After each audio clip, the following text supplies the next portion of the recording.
কেনেকৈ আনিব খুজিছোঁ আৰু তেওঁলোক অহাৰ পিছত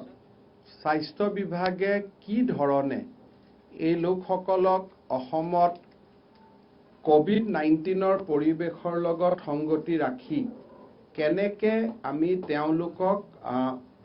চিকিৎসা টেষ্টিং আদি আগুৱাই লৈ যাব খুজিছোঁ সেই বিষয়ে সবিশেষ জনাবৰ বাবে আজি মই এই সাংবাদিক মেলখন আহ্বান কৰিছিলোঁ আৰু মই ভাবোঁ যে আপোনালোকৰ জৰিয়তে অসমবাসী ৰাইজ আৰু অসমৰ বাহিৰত অধিক উৎকণ্ঠাৰে সৈতে অসমলৈ উভতি আহিব খুজি অপেক্ষা কৰি থকা সকলোৱে এই কথাখিনি শুনি আমাৰ কৰণীয় কৰ্তব্যসমূহ আমি নিৰ্ধাৰণ কৰি ল'ব পাৰিম। পোনপ্ৰথমে মই আপোনালোকক জনাব খুজিছোঁ যে কৰোনা বা কোভিড-19ৰ পৰিৱেশ এতিয়াও সংকটপূৰ্ণ বা আমাৰ বাবে বিপদমুক্ত হোৱা নাই, বৰঞ্চ যোৱাকালি নিশা ভাৰতৰ যোৱা সময়ছোৱাৰ ভিতৰত সৰ্বাধিক কোভিড-19ৰ গোচৰ যোৱাকালি ৰেজিষ্টাৰ কৰা হয় আৰু সেই পৰিপ্ৰেক্ষিতত কোভিড-19ৰ যি আমাৰ কাৰণে স্বাস্থ্যজনিত যি প্ৰত্যাহ্বান সেই প্ৰত্যাহ্বান আমাৰ সন্মুখত নিৰন্তৰভাৱে আছে আৰু অনাগত দিনতো ই নিৰন্তৰভাৱে থাকিব যেতিয়ালৈকে আমি ভ্যাকচিন বা মেডিচিন এটা আমাৰ হাতত আহি নপৰে আৰু that is the scientific solution of COVID-19 তাৰ আগত আমি যিখিনি কৰি আছো সেইখিনি পৰিস্থিতিৰ লগত জোৰা মাৰি মানুহক আমি যিমান পাৰো বিপদমুক্ত কৰাৰ এটা প্ৰয়াস আৰু প্ৰচেষ্টা বিশ্বজুৰি আজি কোভিড-19 3,04,2086 জন ব্যক্তিক আক্ৰান্ত কৰিছে 34 লাখ হ'ব না 34,02,886 অৰ্থাৎ প্ৰায় 35 লাখৰ আমি ওচৰা-ওচৰি পাইছোগৈ ইয়াৰ বিপৰীতে 10 লাখ লোক ইতিমধ্যে সুস্থ হৈছে আৰু পাৰ্চেন্টেজ অফ ৰিকভাৰী 31.8%, 2,39,653 গৰাকী ব্যক্তি মৃত্যুমুখত পৰিছে আৰু global mortality is 7.04 against that আমাৰ দেশখন এতিয়াও আমি বহুখিনি নিজকে বিপদমুক্ত কৰি ৰাখিও বৰ্তমান আমাৰ দেশখনে 37,336 সংখ্যাত ভৰি দিছে অৰ্থাৎ 37,336 people have tested positive আৰু ইয়াৰ ভিতৰত আমাৰ দেশখনৰ কাৰণে খুব এটা সন্তোষজনক তথ্য হ'ল যে 10,000 লোকে ইতিমধ্যে সুস্থ হৈ ঘৰলৈ উভতি যাব পাৰিছে so recovery rate is also 26%. 1,223 গৰাকী লোকৰ মৃত্যু হৈছে আৰু ডেথ ৰেট ইজ 3.2%. এতিয়া যদি আমি অসমলৈ আহোঁ কৰোনাক লৈ গৌৰৱ কৰাৰ কথা আহিবই নোৱাৰে শংকা আমাৰ চলি আছে আৰু অনাগত দিনত আমি কি ধৰণে আগুৱাও আমি কোনেও অনুমান কৰিব নোৱাৰো কিন্তু আজিৰ মুহূৰ্তত অসমৰ 42টা কেছৰ 32টা পজিটিভ কেছ আমাৰ সুস্থ হৈ ঘৰলৈ উভতিছে so our recovery rate is 76.19%. So when the global recovery rate is 31%, বিশ্বত সুস্থ হোৱা সংখ্যা যেতিয়া 31%, ৰাষ্ট্ৰত সুস্থ হোৱাৰ সংখ্যা যেতিয়া 26%, অসমত সুস্থ হোৱা ৰোগীৰ সংখ্যা 76.19ত ভৰি দিছে আমাৰ গোটেই এই প্ৰক্ৰিয়াটোত এজন লোকৰ মৃত্যু হোৱাৰ পৰিপ্ৰেক্ষিতত মৰ্টেলিটি ৰেট ইজ 2.3%. এইখিনি হ'ল আমাৰ এটা সামগ্ৰিক তথ্য আগতে কোৱাৰ দৰে যে আমাৰ বিভিন্ন সময়ত টেষ্টিঙৰ কামো চলি আছে আমি টেষ্টিঙো এতিয়া 10,000ৰ সংখ্যা পাৰ কৰিলোগৈ অৰ্থাৎ আজিৰ দিনটোত 10,987 গৰাকী ব্যক্তিক আমি টেষ্ট কৰিবলৈ সক্ষম হলো 10,987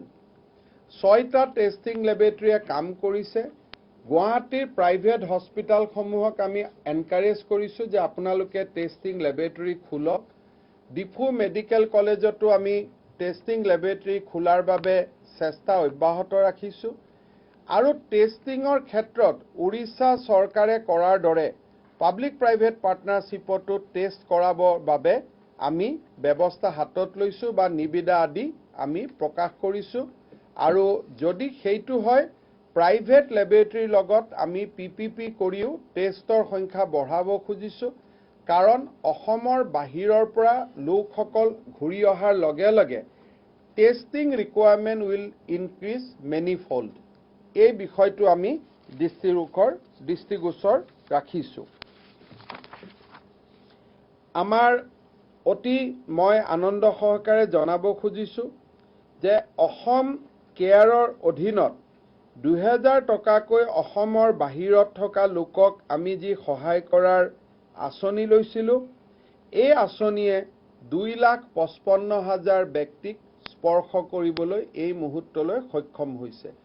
2,55,500 গৰাকী ব্যক্তিৰ একাউণ্টত 2,000 টকাকৈ জমা হৈছে এণ্ড বাই ফাৰ পাৰহেপছ আমাৰ দৰে ৰাজ্যই লোৱা এইটোৱে মেছিভ আউটৰিচ প্ৰগ্ৰেম বুলি ইকনমিক আউটৰিচ প্ৰগ্ৰেম বুলি আমি ক'ব লাগিব আৰু এই প্ৰগ্ৰেমটো আমি আৰু ষ্ট্ৰেংথেন কৰাৰ বাবে আমি চিন্তা কৰি আছো কেন্সাৰ ৰোগীৰ ক্ষেত্ৰত বা কিডনি ট্ৰান্সপ্লান্ট ৰোগীৰ ক্ষেত্ৰত আমাৰ সংখ্যা 852 অসম আৰোগ্য নিধিত ডাটাৰ সংখ্যাই 108 কোটিলৈ স্পৰ্শ কৰিছে আৰু ডাটাৰ সংখ্যা 50,000ৰ পৰা এতিয়া মাত্ৰ আমি 200 দূৰত আছো অৰ্থাৎ এই আৰু 200 গৰাকী ব্যক্তিয়ে দান আগবঢ়োৱাৰ লগে লগে আৰোগ্য নিধিত দান দিয়া লোকৰ সংখ্যা 50,000 হ'ব মই ভাবো যে অসমৰ চেৰিটেবল হিষ্ট্ৰীত এটকাৰ পৰা 1,000 টকাৰ পৰা 2 কোটি টকালৈকে এই ধৰণে জনসমুদ্ৰই অংশগ্ৰহণ কৰা এইটোৱে আটাইতকৈ ডাঙৰ চেৰিটেবল ড্ৰাইভ বুলি আমি ভাবিব পাৰো ঘৰত গৈ ঔষধ যোগান ধৰা যিটো আমি এটা আঁচনি খুব কম দিনৰ ভিতৰত আৰম্ভ কৰিছিলো সেই আঁচনিৰ জৰিয়তেও 3,142 গৰাকী ব্যক্তিৰ ঘৰত গৈ NHMৰ বিশেষকৈ আমাৰ আশা বাইদেউ ANM সকল MPW সকল SW সকল ফাৰ্মাচিষ্ট সকল সকলোৱে মিলি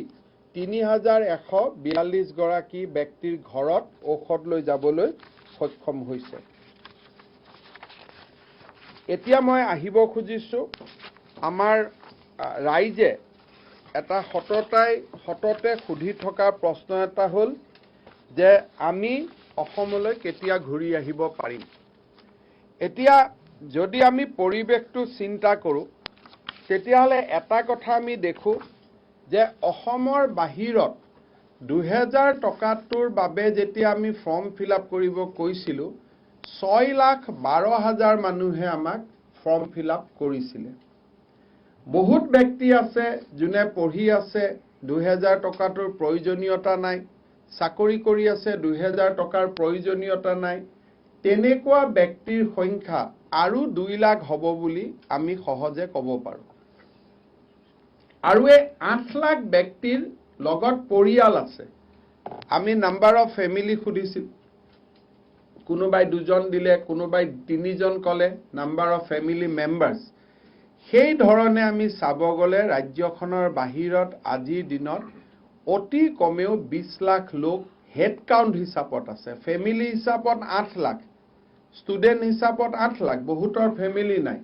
কিন্তু যদি যাৰ 3টা 4টাকৈ সন্তান আছে পুত্ৰ আছে কন্যা আছে পত্নী আছে এই গোটেই বিলাক মিলি আজি আমাৰ হাতত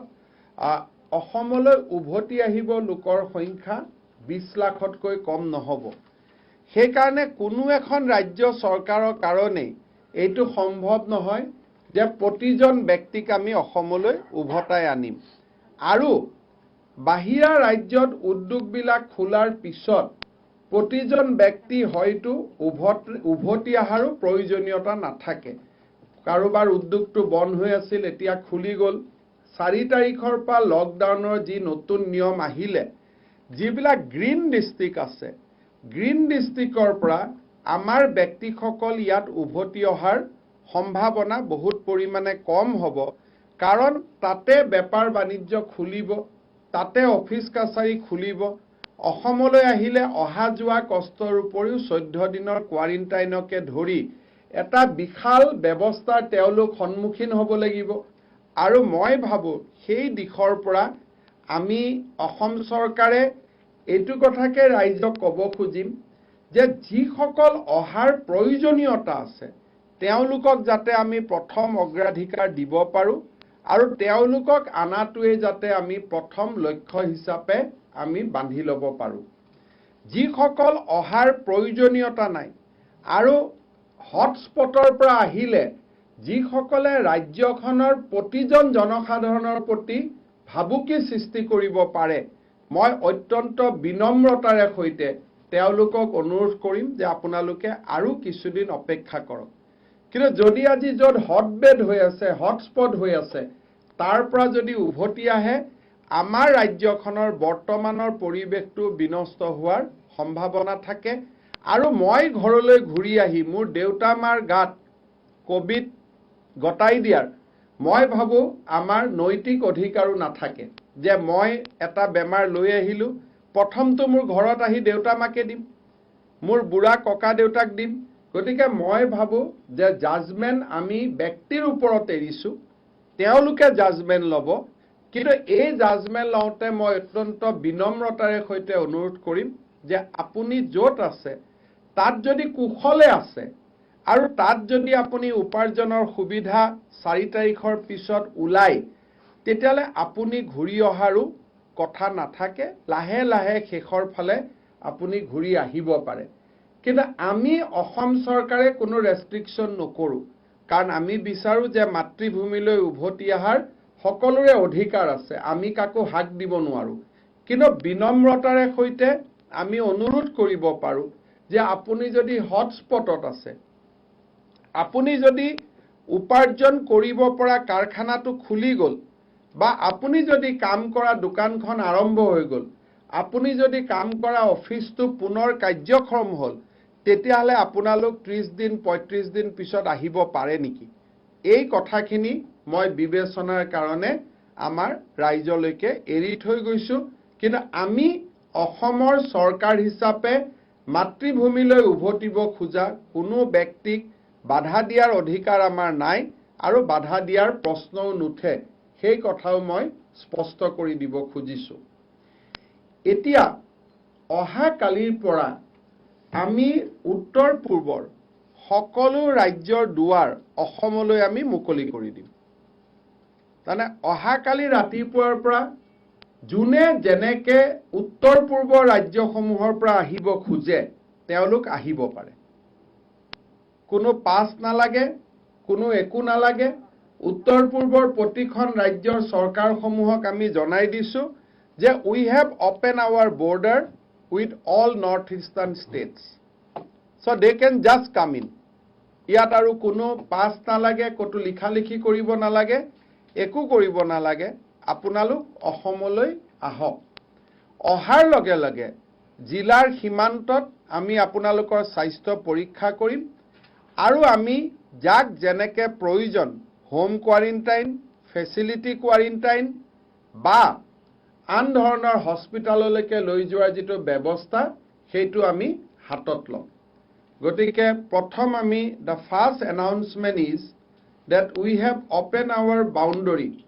for all inbound patients inbound person to Assam from the northeastern region states ইয়াত সিকিম অন্তৰ্ভুক্ত নহয় কাৰণ সিকিম বেংগলৰ মাজেদি আহিব so minus Sikkim anybody who wants to come back, সেই ৰাজ্যৰ নাগৰিক নহয়, অসমৰ ৰাজ্যৰ নাগৰিক যিসকল আহিব খোজে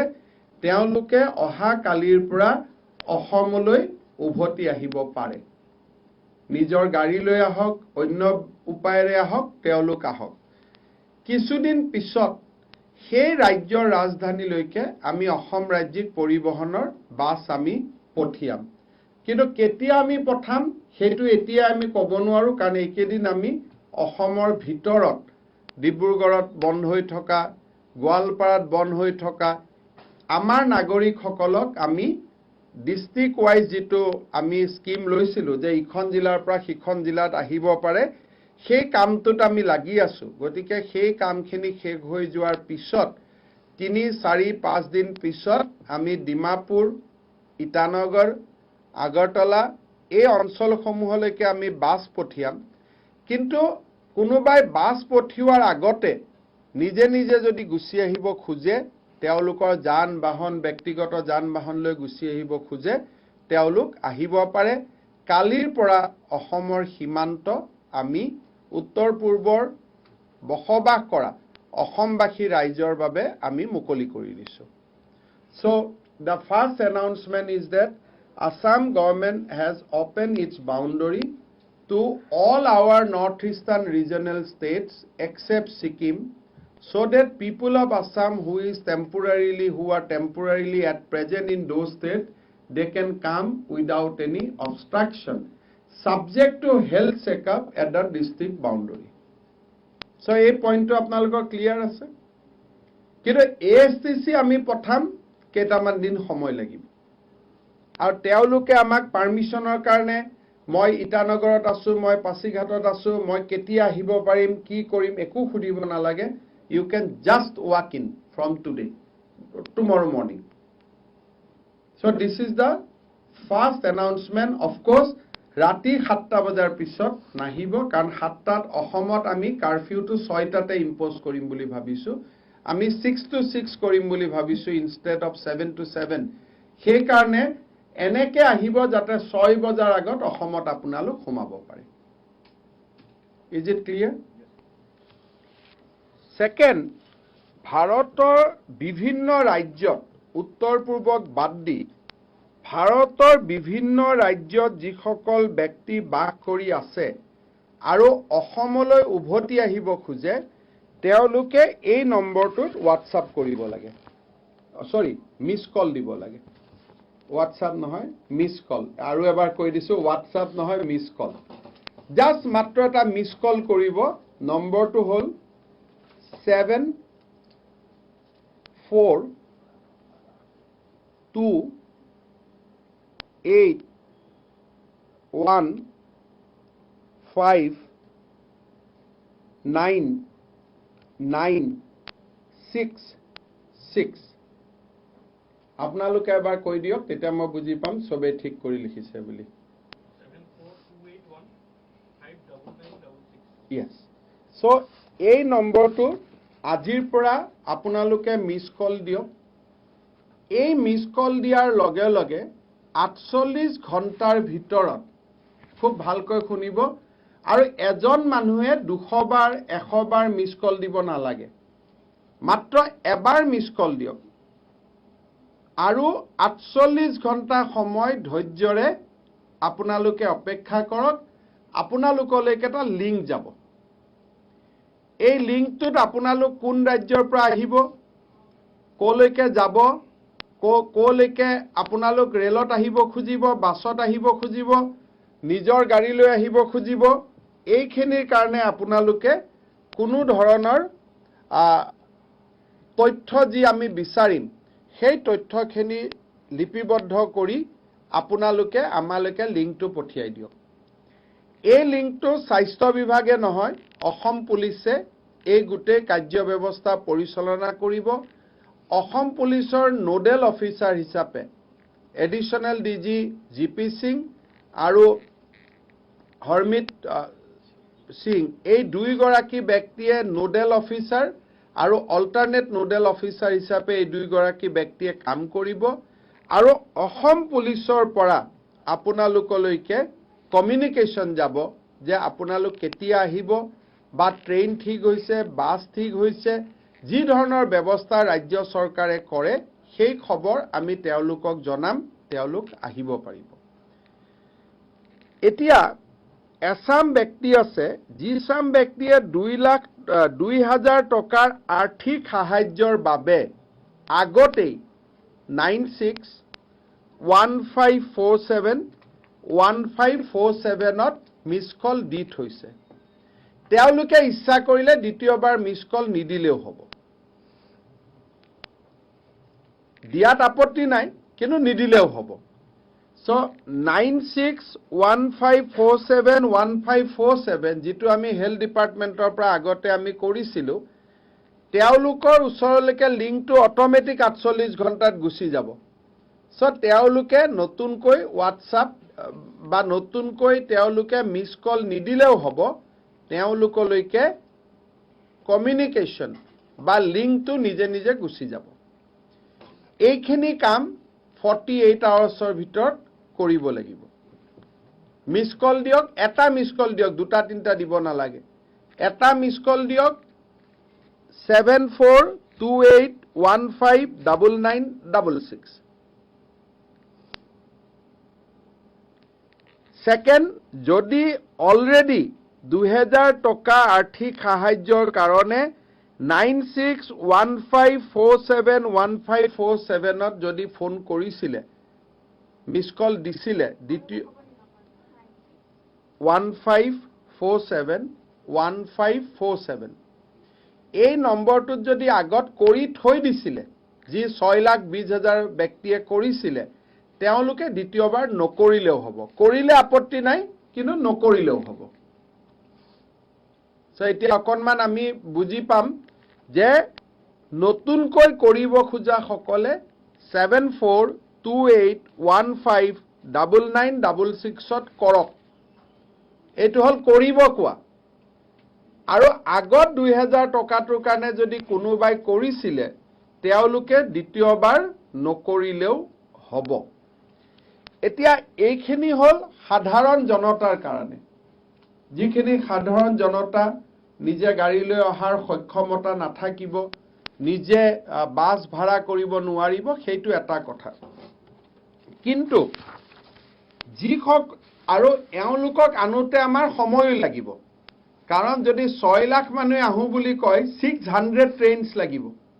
so it will take time 15 তাৰিখো গৈ যাব পাৰে 20 গৈ পাব পাৰে এই মাহটো গৈ পাব পাৰে আৰু তাতকৈ বেছি সময় যাব পাৰে ডিপেন্ডিং অন ইন্ডিয়ান ৰেলৱে আমাক কেইখন ৰেল দিয়ে গতিকে এইটো আমি বা বাসু আমি কলিকতালৈকে পঠাব পাৰিম খুব বেছি দিল্লীলৈকে পঠাব পাৰিম বেংগলোৰ আৰু মহাৰাষ্ট্ৰলৈকেতো পঠাব নোৱাৰো বহুত ব্যক্তি আমাক টুইট কৰে মোৰ লৰাটো বেংগলোৰত আছে স্যাৰ আনি দিয়ক আমি আনি দিয়াৰ কোনো ব্যৱস্থা আমাৰ হাতত নাই কাৰণ তাৰ পৰা মটৰ গাড়ী দি অহাটো সম্ভৱ নহয় প্লেনৰ সাৰ্ভিস ভাৰত চৰকাৰে একেবাৰে এলাও কৰা নাই কাৰণ কোনো পাইলটে প্যাসেঞ্জাৰ লৈ প্লেন চলাব নোখোজে তেওঁলোকে কয় যে আমাৰ কোভিড হৈ যাব গতিকে আমাকো বহুতে কৈ থাকে যেটো অহাৰ উপায় নাই কিন্তু যেতিয়া ৰেল গাড়ী আমাক স্পেশালি দিব সাপোজ আজি আমাৰ কৰ্ণাটকত 1 লাখ মানুহ আছে আমাক বাংগালুৰুলৈকে ৰেল এখন দিব বুলি আমি এটা অনুমান পাইছো 1000 মানুহহে আমি আনিব পাৰিম আফটাৰ সোশ্যাল ডিসটেন্স 100 বাৰ কৰ্ণাটকলৈকে যোৱাৰ পিছতে আহিব পাৰিব গতিকে প্ৰ্যাকটিক্যাল অসুবিধাটো আমাৰ সন্মুখত থাকিব গতিকে এই যেটো ইভাকুৱেশ্যন প্ল্যান টিভি তেলেঙ্গানাৰ পৰা ৰাঞ্চি যাতে এনেকুৱা লাগিলে যেন গুটেইখনে আহি গল নহয় মাত্ৰ 1000 মানুহে আহিছে গতিকে it is a very tough job কঠিন সময় কঠিন কাম it will take time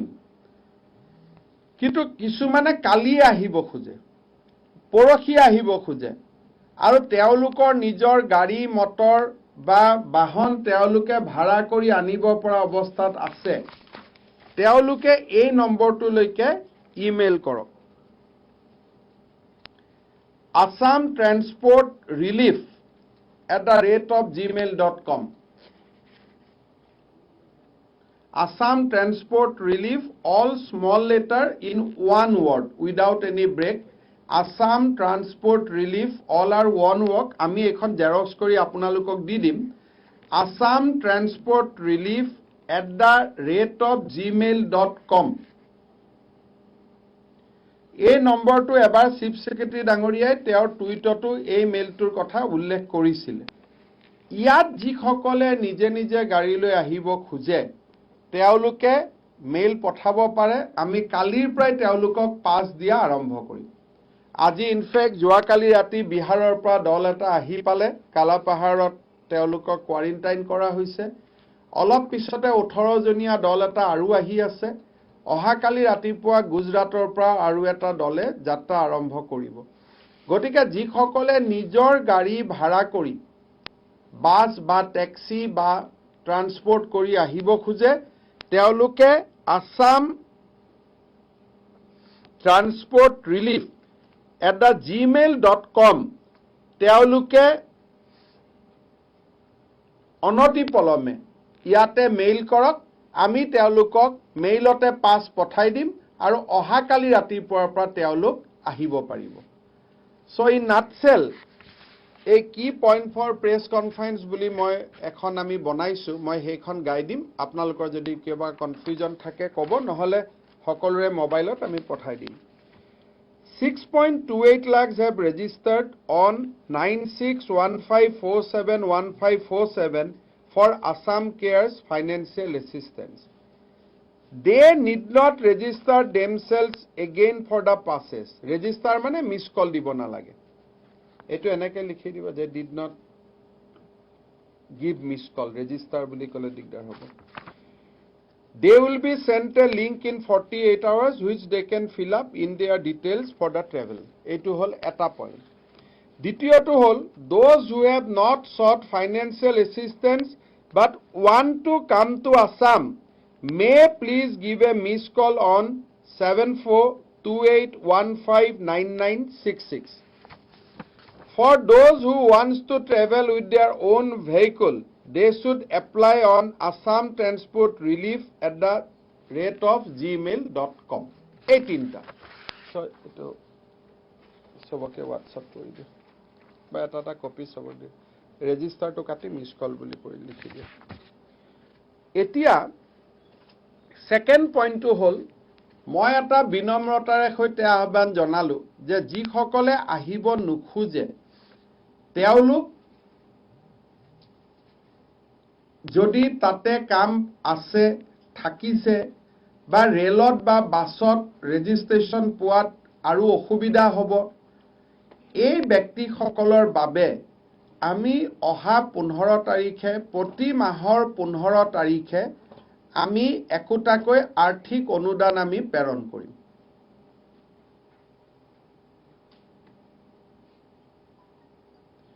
next যিমান দিনলৈ আমি পাৰি থাকো যে মই আহ্বান জনালো যে আপোনালোক নাহিলে ভাল যদি ৰেড জোনত আছে হটস্পটত আছে আপোনালোকৰ যদি ৰেল নাই পোৱা বাছ নাই পোৱা নিজৰ গাড়ী নাই আমি দিয়া ৰেলতো নম্বৰ লাগোতে দেৰি হ'ব গতিকে আপোনালোকলৈকে আমি প্ৰতি মাহত 2000 টকা পঠাই থাকিম This may be for 2 months 3 months আমি যেতিয়ালৈকে এটা স্বাভাৱিক অৱস্থা ঘূৰি নাহে আমি আপোনালোকৰ একাউণ্টত 2000 টকা আমি দি থাকিম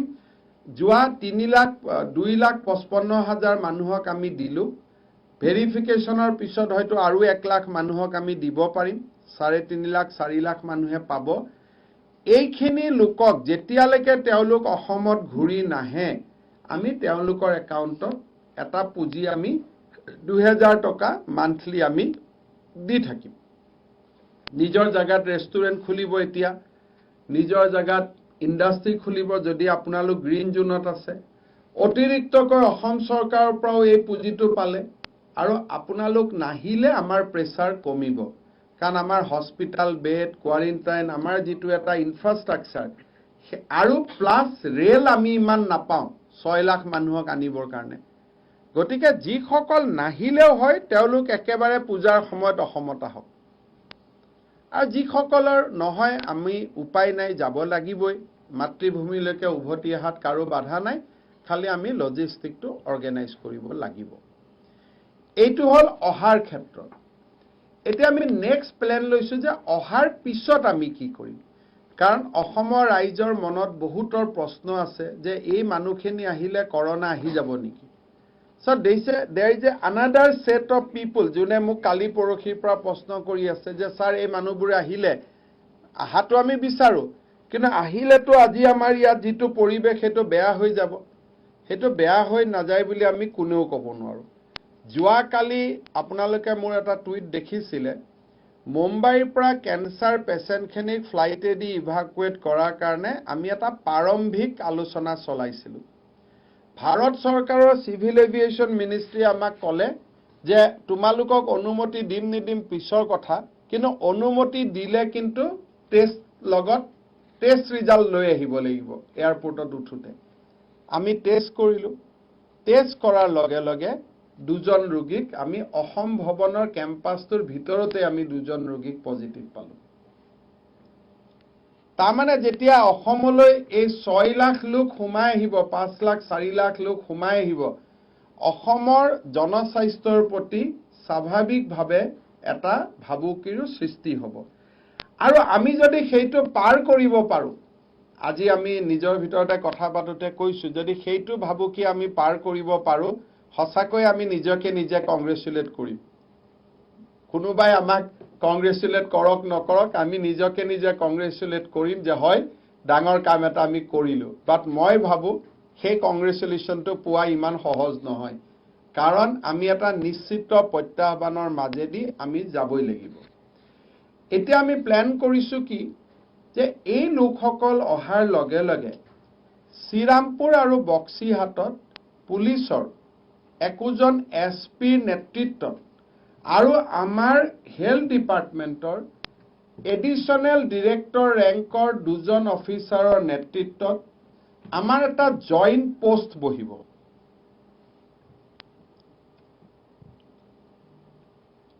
এই জয়েন্ট পোষ্টৰ কাম হ'ব কি যে মোৰ গাড়ীখন মই আহিলো আহাৰ লগে লগে মই চাম যে মই কোন জিলাত আহিব খুজিছো মোৰ ডেষ্টিনেশ্যন কি যে মোৰ ডেষ্টিনেশ্যন বৰপেটা মোৰ ডেষ্টিনেশ্যন বঙাইগাঁও মোৰ ডেষ্টিনেশ্যন চিৰাং মোৰ ডেষ্টিনেশ্যন কোকৰাঝাৰ মোৰ ডেষ্টিনেশ্যন ধুবুৰী মোৰ ডেষ্টিনেশ্যন গোৱালপাৰা তেতিয়াহলে মোক বক্সিহাট শ্ৰীৰামপুৰ গেটৰ পৰা পুনে পুনে কোকৰাঝাৰ সাই ষ্টেডিয়ামলৈকে লৈ যাব কোকৰাঝাৰ সাই ষ্টেডিয়ামত তেওঁলোকৰ ৰেজিষ্ট্ৰেচন হ'ব চাহ কফি দিয়াৰ পিছত তেওঁলোকক আমি ৰেজিষ্ট্ৰেচন কৰিম ৰেজিষ্ট্ৰেচন কৰাৰ পিছত যিসকলৰ স্বাস্থ্য ভাল তেওঁলোকক আমি হোম কোৱাৰেণ্টাইনৰ ষ্টাম্প মাৰিম আৰু তেওঁলোকক আমি যাবৰ কাৰণে অনুমতি দিম এই যেটো যাবৰ কাৰণে অনুমতি দিম তাত এটা অনলাইন পোৰ্টেল থাকিব ডিসি বৰপেটা ডিসি চিৰাঙে লগে লগে গম পাব যে কোকৰাঝাৰৰ পৰা অমুক কেজন মানুহ হোম কোৱাৰেণ্টাইনৰ কাৰণে মোৰ জিলালৈ পঠাই দিছে so they will be immediately taken care of যি কেজনৰ সিম্পটম শো কৰিব তেওঁলোকক আমি কোকৰাঝাৰত ৰাখি থম ৰাখি তেওঁলোকক আমি টেষ্ট কৰিম কাৰোবাক আমি 5 দিনো ৰাখিম 14 দিনো ৰাখিম according to the situation যি সকলে নলবাৰী কামৰূপ মহানগৰ কাৰ্বি আলং নৰ্থ কাছাৰ নগাঁও মৰিগাঁও মঙলদৈ এই জিলাকেখনত যি সকলে যাব তেওঁলোকক শ্ৰীৰামপুৰ গেটত এখন অথৰাইজেশ্যন দিয়া হ'ব যে non stop movement up to সৰু সজাই ষ্টেডিয়াম তাতকৈ আগত গলে পুলিচে তেওঁলোকৰ গাড়ী ৰাখিব সৰু সজাইত অহাৰ লগে লগে আকৌ আমি তেওঁলোকক টেষ্ট কৰিলো স্ক্ৰিনিং কৰিলো যোন হোম কোৱাৰেণ্টাইনত যাব লাগিল হল হোম কোৱাৰেণ্টাইনত গল যোন ফেচিলিটিত থাকিব লাগিলে ফেচিলিটিত থাকিলে যোন হস্পিটালত আহিব লাগিলে হস্পিটালত আহিব কিন্তু যিজন মানুহৰ ওপৰত আমি যি সিদ্ধান্তই নলও কিয় সেইটো এটা অনলাইন পোৰ্টেলত থাকিব যাতে জিলাৰ উপায়ুক্ত সকলে গম পাব আমি জনাব নালাগে পাছৱৰ্ডত তেওঁলোকৰ লগত ডেস্কবৰ্ড হিচাপত সদায় এটো সন্মুখতে থাকিব তেওঁলোকে গম পাব যে মোৰ জিলালৈ কিমান মানুহ হোম কোৱাৰেণ্টাইনৰ কাৰণে আহি আছে তেওঁলোকৰ এড্ৰেছ কি, তেওঁলোকৰ ফোন নম্বৰ কি, তেওঁলোকৰ এৰিয়া কি। যিসকলে লখিমপুৰ, তেজপুৰ, বিশ্বনাথ, ধেমাজি যাব, তেওঁলোকক আমি তেজপুৰলৈকে পাছ দিম। তেজপুৰত স্বাস্থ্য পৰীক্ষা হোৱাৰ পিছত তেওঁলোক তেজপুৰতে থাকিব নে ধেমাজিলৈকে যাবগৈ, লখিমপুৰলৈকে যাবগৈ, সেইটো তেজপুৰত সিদ্ধান্ত হ'ব। যিসকলে যোৰহাট, ডিব্ৰুগড়, শিৱসাগৰ, চৰাইদেউলৈকে যাব, তিনিচুকীয়ালৈকে যাব, তেওঁলোকক এই প্ৰক্ৰিয়াটো যোৰহাটত কৰা হ'ব। আৰু বৰাক উপত্যকালৈকে যিসকল যাব, নন ষ্টপ ট্ৰেভেলৰ মাজেদি তেওঁলোকে শিলচৰত ৰিপৰ্ট কৰিব আৰু শিলচৰত এই প্ৰক্ৰিয়াটো তেওঁলোকে সমাধান কৰিব লাগিব। আজি আমি আৰু এটা সিদ্ধান্ত লৈছো MHৰ গাইডলাইনৰ ওপৰত ভিত্তি কৰি, যে বহুত ব্যক্তি থাকিব যোনে চৰকাৰী কোৱাৰেণ্টাইন চেণ্টাৰত থাকিব, ফটো ফেচবুকত দিব, অমুকত দিব যে খোৱা ভাল হোৱা নাই, এই ধৰণৰ এটা এক শ্ৰেণীৰ মানুহ আমাৰ মাজত থাকিব। MHৰ গাইডলাইন মতে যে কোৱাৰেণ্টাইন চেণ্টাৰত চৰকাৰে ৰাখিব লাগে তেনেকুৱা কোনো কথা নাই। তেওঁলোক নিজৰ হোটেলতো থাকিব পাৰে ইফ দে ওৱান। সো এই 5খন চহৰতে আজিৰ পৰা আমাৰ উপায়ুক্তসকলে কিছু হোটেলত আমি ৰেট ফিক্স কৰিম খুব কম দামত, যে ব্ৰেকফাষ্ট, ডিনাৰ, লাঞ্চ আৰু ৰাতি থকা 5,000 টকা, সাপোজ 500 টকা, 1,000 টকা, 2,000 টকা। আমি কোৱাৰেণ্টাইনত যাক ৰাখিম তেওঁক আমি কাৰ্ডখন আগুৱাই দিম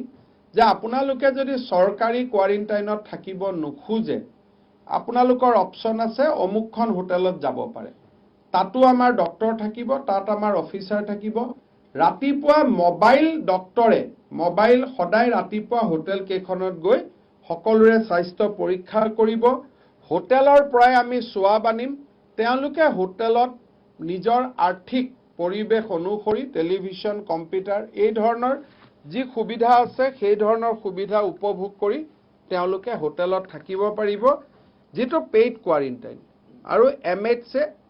ফ্ৰেছ গাইডলাইন আমাক সেই ধৰণে দিছে। কিন্তু যিসকলে আমাৰ লগত থাকিব খুজিব, আমি যি ধৰণে এতিয়ালৈকে সাধ্য অনুসৰি ৰাইজক ৰাখিছোঁ, আমাৰ খোৱা বোৱা অন্তত ভাৰতৰ বহুত ৰাজ্যতকৈ বেয়া বুলি নকওঁ, ভাল বুলি কোৱাৰ পৰিৱেশ নহয়। কিন্তু যিসকলে আমাৰ লগত থাকিব তেওঁলোকে আমাৰ লগতো থাকিব পাৰিব। আমি বিভিন্ন কম দামৰ পৰা একেবাৰে ৰেডিশ্যন হোটেললৈকে আমি ৰেট কণ্ট্ৰেক্ট কৰি ল'ম। যিটো হোটেলতে তেওঁলোক যাব খোজে তেওঁলোকে যাব পাৰে, সেইটো হ'ব পেইড কোৱাৰেণ্টাইন। এইখিনি ব্যৱস্থা আমি আৰম্ভ কৰিব খুজিছোঁ। আমি যি 5টা চেণ্টাৰৰ কথা ক'লো সেইখিনি এক্টিভেট হওঁতে আমাক 48 ঘণ্টা লাগিব। এই 48 ঘণ্টা যিকোনো জিলাৰ যি ব্যক্তিয়ে যদি শ্ৰীৰামপুৰ, বক্সিহাট দি সোমায়, তেওঁলোক পোনে পোনে সৰুসজাই ষ্টেডিয়ামলৈকে আহিব। কাৰণ দুদিনত আমি প্ৰস্তুত হওঁতে আমাক সময় লাগিব। এই গোটেই কামখিনি, প্ৰট'কলখিনি আজি আমি কৰি উলিয়াইছোঁ। গতিকে এই গোটেইখিনি কৰোঁতে আমাক অলপ সময় লাগিব। এই দুদিনত যি পাছ ইছ্যু হ'ব, এই দুদিনত যি মানুহ আহিব, তেওঁলোক কিন্তু কোকৰাঝাৰো নাযায়, তেজপুৰো নাযায়, যোৰহাটো নাযায়, পোনে পোনে তেওঁলোক গুৱাহাটীৰ সৰুসজাই ষ্টেডিয়ামলৈকে আহিব আৰু তেওঁলোকক আমি গুৱাহাটীতে কোৱাৰেণ্টাইন কৰিম for the first 2 days। But after that এই প্ৰট'কলটোৱে কাম কৰা আৰম্ভ কৰিব। আপোনালোকৰ মনত শেষত প্ৰশ্ন থাকিব যে MHে গাইডলাইন মতে যিখিনি ৰেষ্ট্ৰিকশ্যন দিছে অসমত কি হ'ব। সেই বিষয়ে অহাকালি চৰকাৰৰ ফালৰ পৰা আপোনালোকক ডিটেইল গাইডলাইন দিয়া হ'ব। আজি মুখ্য সচিবৰ নেতৃত্বত গাইডলাইন কিছু বনিব। ৰাতি আমি আৰু অলপ জিলা উপায়ুক্তসকলৰ লগত চিন্তা চৰ্চা কৰি ল'ম, যেতিয়া আমি ভিডিঅ' কনফাৰেন্সত তেওঁলোকক ৰাতি লগ পাম। ৰাতিপুৱা মুখ্যমন্ত্ৰী ডাঙৰীয়াৰ বাসভৱনত এখন বৈঠক হোৱাৰ পিছত গধূলিৰ ফালে আপোনালোকক আমি ফ্ৰেছ গাইডলাইন দিম। কিন্তু sufficient to mention that green জোনত ইকনমিক এক্টিভিটি বাঢ়িব। ASTC বাছ নিয়মিতভাৱে চলিব। এতিয়া যিবিলাক মানুহে কৈ আছে 104 ফোনত পোৱা নাই, পাছ পোৱা নাই, টিকট পোৱা নাই, তেওঁলোকৰ কাৰণে অহা 4 তাৰিখৰ পৰা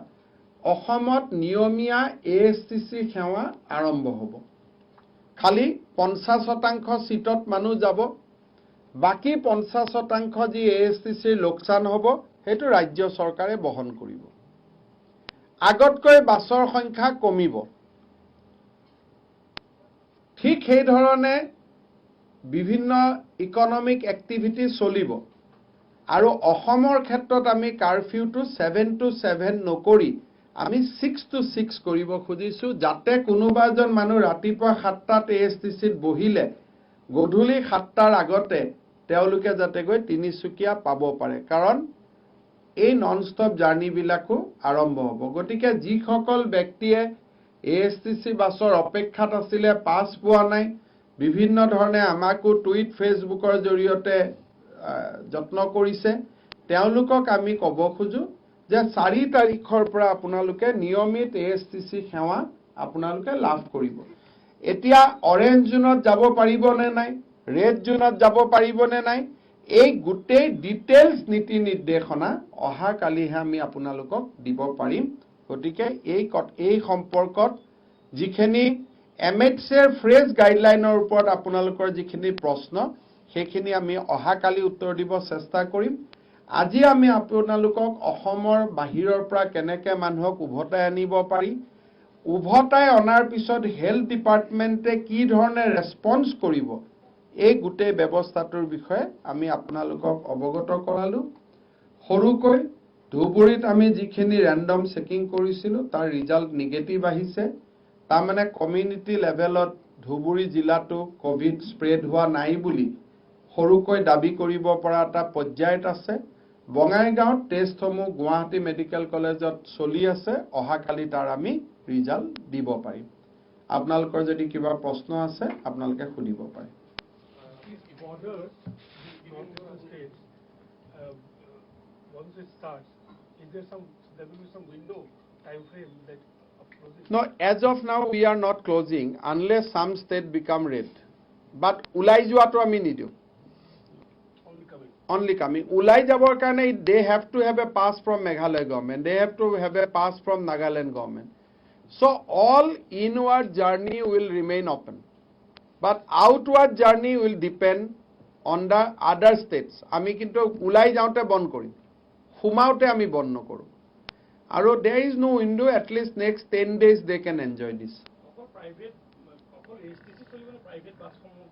Private bus solar karone ami siddhanto lua nai moi karone apnalukok koisu je ei সম্পৰ্কৰ প্ৰশ্নখিনি কালি কৰিব হয়তো আন্ডাৰ ASTC চলিব বা কিবা এটা ব্যৱস্থা হ'ব that I will be able to answer tomorrow.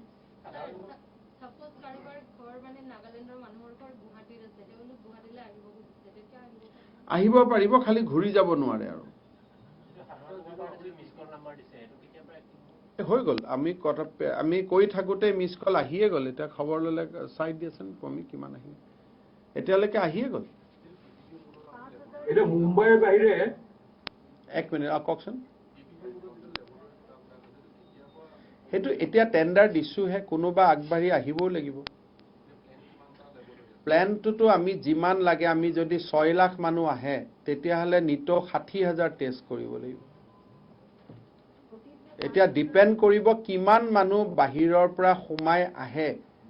এটাও লগিয়া নকৰিব লগিয়া হ'ব পাৰে যদি মানুহে নাহে আজি আমাৰ আবেদনৰ পিছত ধৰি ললো মানুহ নাহিলে 100 জন আহিলে 200 জন আহিলে 400 জন আহিলে প্ল্যান একো নাই প্ল্যানটো অসমবাসী ৰাইজৰ ওপৰত ডিপেন্ড কৰিব যে কিমান আহিলে যদি কোনো নাহে আমি একোৱে কৰিব নালাগে কাৰণ আমাৰ হাতত থকা 6টা ল্যাবৰেটৰী এনাফ কিন্তু কালি যদি 5000 মানুহ সৰু সজাই ষ্টেডিয়ামত আহি গল তেতিয়াটো কৰিব লাগিব গতিকে এটো নহলে 5000 মানুহক টেষ্ট নকৰালৈকে হিমান দিন তেওঁলোকক হোটেলত ৰাখিব লাগিব গতিকে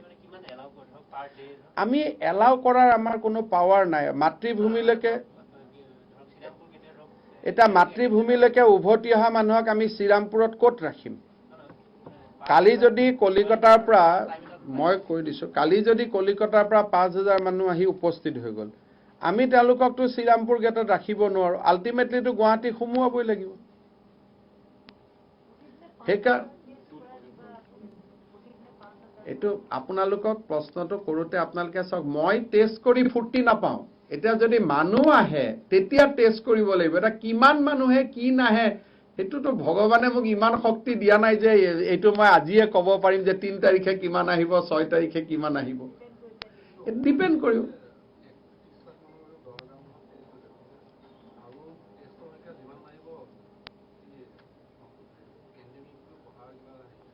সক এতিয়ালৈকে আমি যেটো কথা কৈছো এটো হল অসমৰ বাহিৰৰ মানুহখিনি ভিতৰৰ খিনিক যি টেষ্ট কৰিব লাগে হিমানটো মোটামুটি আমি সম্ভালি আছো আমাৰ হাতত ILI আৰু সাৰি তাৰ মানে ইনফ্লুয়েঞ্জা লাইক ইনফেকশন বা ৰেসপিৰেটৰি সিনড্ৰোমত যিখিনি আমাক কৰিব কৈছে ICMR আমি সেইখিনি কৰি আছো আৰু তাত আমাৰ মেডিকেল কলেজৰ ডক্টৰ কেজন ফেটিগ হৈ গৈছে দিনে ৰাতিয়ে কাম কৰি তেওঁলোকৰ মই নাজানো কিমান দিন চলাই ৰাখিব পাৰি দে আৰ আন্ডাৰ ট্ৰিমেন্ডাস প্ৰেছাৰ কিন্তু এতিয়ালৈকে কৰি আছে আমাৰটো ইমান সিৰিয়াস পেশেন্ট একো নাই এতিয়ালৈকে আমি প্লাজমা আমি থেৰাপি কৰিব লাগিলে কৰিব পাৰিম আমাৰ ডক্টৰ সকলে বিদ্যাটো জানে কিন্তু ভাল পেশেন্টকটো প্লাজমা থেৰাপি নহয় ICU থাকিলে হয়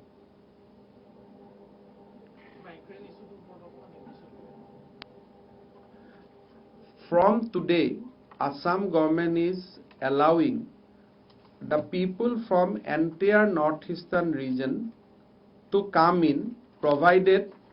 that they are ready for quarantine and ready for a detailed health checkup at the border post. So far as outside the people who are residing outside Assam, we are providing a number where they will give a missed call. Then we'll send a link to them. They will fill up the link and a database will be generated. And according to the capacity or the railway codes which should be provided by Indian Railway, will prioritize their train, will prioritize their bus services. But so far as those who wants to come by their own vehicles, we are going to issue pass from today itself and they can come into Assam at any point of time subject to the condition that they should be ready to abide by the protocol fixed by Health and Family Welfare Department. Mumbai বাহিৰে বাকি যিবিলাক patient আপোনালোকে ভাবিছিল airlift কৰি আনাৰ কথা এটা তেওঁলোকৰ কি হ'ব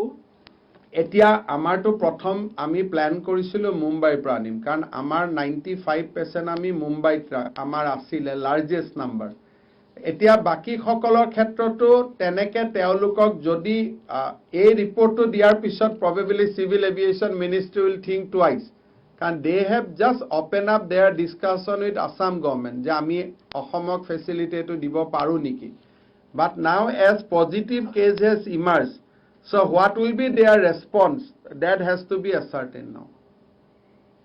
Because there will be hardly any pilot and air crew is available in the country who wants to travel along with a positive case. That is a big problem. Sobe koi diya je charter di diok, plane di diok.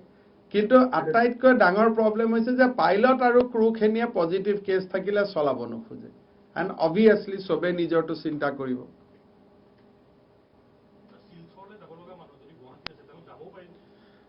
ASCC বাছত উঠক আৰু যাওক নিজৰ private ভেহিকলত যেটো rule বনাই দিছে হেটো অহাকালি কাৰণে মই ৰখিব কৈছো এই প্ৰশ্নখিনিৰ উত্তৰ আপোনালোকক অহাকালি দিম মই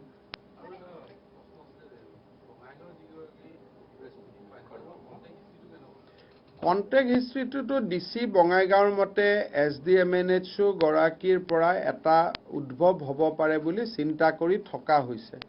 সেইকাৰণে বিভিন্ন মানুহক চেক কৰা হৈছে কাৰণ যি গৰাকী SDMNHO আছিল তেওঁৰ লগত জামাতৰ পৰা তবলিক জামাতৰ পৰা উভতি অহা মানুহখিনিয়ে মিলামিছা কৰি আছিল বুলি হস্পিটালৰ কৰ্মীসকলে ষ্টেটমেন্ট দিছে গতিকে প্ৰাৰম্ভিক পৰ্যায়ত তেওঁৰ হয়তো 14 দিনত কিবা কাৰণত তেওঁ নন সিম্পটমিক হৈ থাকি গল কিন্তু প্ৰাৰম্ভিক পৰ্যায়ত SDMNHO গৰাকী বা তেওঁ যিসকল তবলিক জামাতৰ ব্যক্তিক চিকিৎসা কৰি আছিল হস্পিটালত তেওঁলোকৰ প্ৰায় আন ব্যক্তিসকলৰ গাত ৰোগটো হিচৰা বুলি জিলা উপায়ুক্তই প্ৰাৰম্ভিকভাৱে অনুমান কৰিছে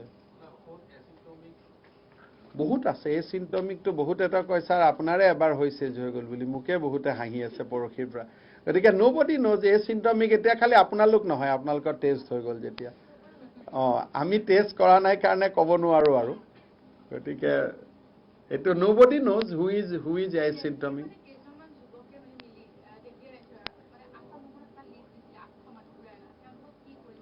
তেওঁলোকৰ যদি আসাম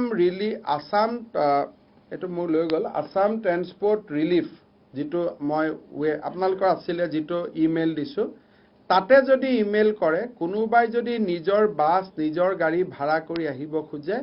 আজি ৰাতিৰ পৰাই তেওঁলোকে পাছ পোৱা আৰম্ভ হ'ব। তেওঁলোকে অহাকালিৰ পৰাই আহিব পাৰিব। ইনফেক্ট আজি আহিয়ে আছে বহুতখিনি। Already we have issued many passes. Sir, নতুনকে যিখিনি আহিবলগীয়া আছে already in the missed call during our press conference 2,200 people has already called. 2,200 মানুহে কল কৰিলে আমি কথা পাতি থাকাৰ সময়তে। Sir, নতুনকে যিখিনি বাহিৰৰ পৰা আহিবলগীয়া আছে ট্ৰেইনখিনি কেতিয়াৰ পৰা আৰম্ভ কৰিব? ট্ৰেইনটো প্ৰথম আমি ৰেজিষ্টাৰ পাব লাগিব যে বাংগালোৰৰ পৰা কিমান আহিব, কলিকতাৰ পৰা কিমান আহিব, দিল্লীৰ পৰা কিমান আহিব। তেতিয়া লিষ্টখন লৈ আমি NF ৰেলৱেক আবেদন কৰিম যে আমাৰ বেংগলোৰৰ পৰা 10,000 মানুহ আহিব খুজিছে, 10খন ট্ৰেইন দিয়ক। দিল্লীৰ পৰা 5,000 মানুহ আহিব খুজিছে, ট্ৰেইন দিয়ক। তেতিয়া তেওঁলোকে ট্ৰেইন দিব। গতিকে মই নাভাবোঁ যে 9-10 তাৰিখৰ আগতে প্ৰথম ট্ৰেইনখন চলাচল কৰাৰ সম্ভাৱনা আছে বুলি।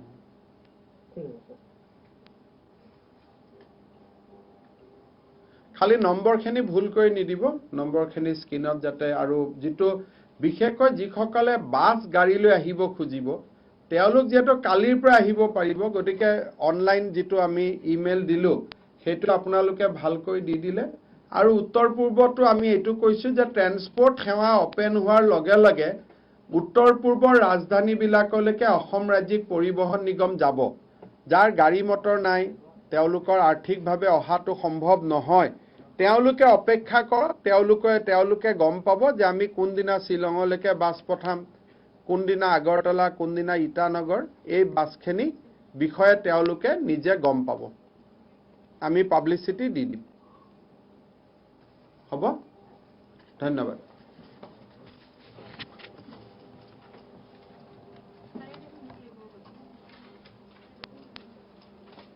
আচ্ছা, সৰু এটা এনাউন্সমেণ্ট এটা আছে, আপোনালোকে 1 মিনিট বহি লওকচোন, 1 মিনিট মাত্ৰ।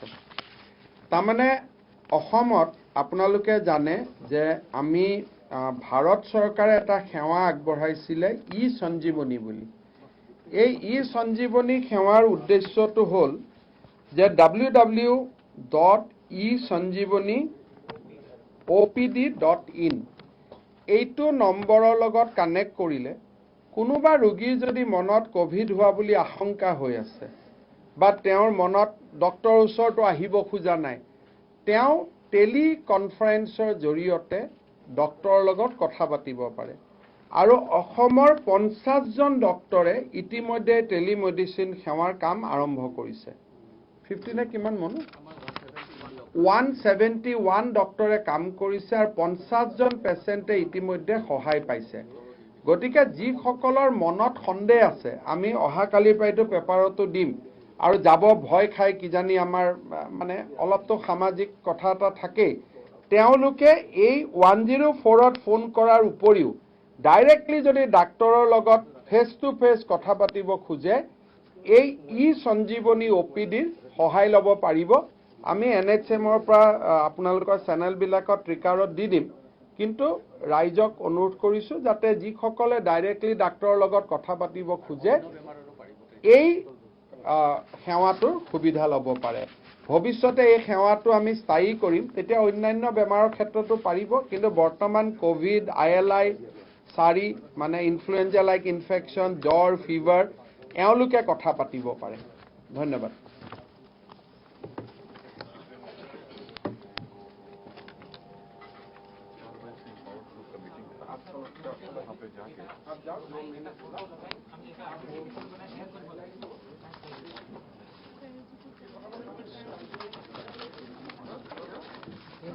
सारे नीचे